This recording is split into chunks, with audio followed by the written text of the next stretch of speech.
3 soldats maliens, français, sont morts pour le Sahel. Posons-nous la question, qu'est-ce qui fait courir la France? Qu'est-ce qui fait courir la France pour que la France accepte de perdre 53 vies françaises? Est-ce que c'est pour les Maliens? Est-ce que c'est pour les Sénégalais? On va en venir. Aujourd'hui en France, il y a 9 200 000 Français qui sont pauvres. Vous pensez que Macron aime plus les Maliens que ces 9 200 000 Français pauvres?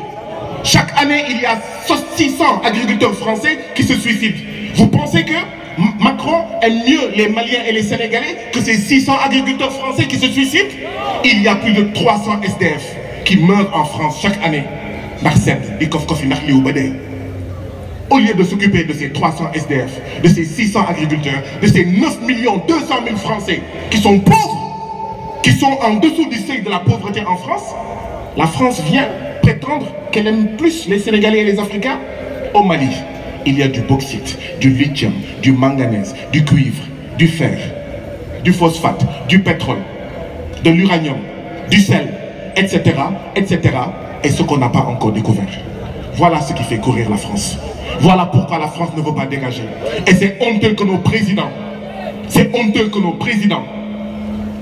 soient manipulés par la France pour punir le peuple malien, parce que le peuple malien a dit France dégage.